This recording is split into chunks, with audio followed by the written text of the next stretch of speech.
That was Bon Jovi performing their Grammy-winning song, Who Says You Can't Go Home?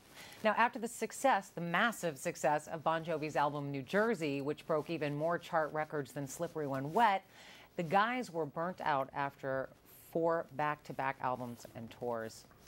Amazing. With incredible success, though, comes really great responsibility. And I know that after a certain point, it seemed as though there were some people around Bon Jovi that were more interested in the machine of Bon Jovi rather than the well-being of its individual members. When did you guys realize that a change needed to be made? Well, without it sounding like you're pointing the fingers of blame, the truth of the matter in retrospect is that the people that were guiding our careers during that juggernaut were really just trying to do their jobs. When opportunities arose, they took them. Right. But in hindsight, the problem was they took them all.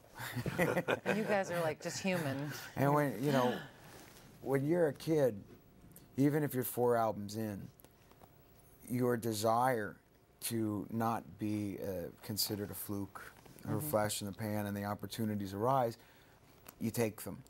But it leads to physical and mental burnout.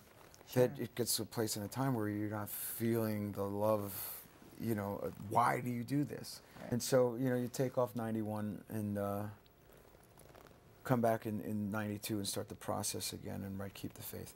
But that was a leap of faith because we had let go of our management, we had let go of our agency, we let go of the lawyers, we let go of everybody. And I had to sit down with the guys and pretty much said, listen, I've got a vision. I think we could be a Rolling Stones, but this is what it's going to take. And nobody flinched at the idea, but it was the industry said, they're dead, it's over, forget it. Bands don't manage themselves, and their kids, what do they know? It was almost a blessing that they said that, though, because didn't that kind of light the fire that made you want to go prove One of them the wrong? great things is any teenage kid in this room right now that's watching this, or any band that's ever had any kind of experience, knows that the greatest fuel for the fire is somebody telling you no. Yeah. It's the day that they tell you, yeah, you're wonderful, that you become the fat Elvis. That's the Well, I was going to say, 92, you come back, Keep the Faith, huge. 2000 again with Crush, which was one of your biggest albums of the decade, most successful at the time. So how did that feel? Was like that vindicating, rewarding for you guys to keep coming back and not only survive but thrive, like we were just talking about proving them wrong?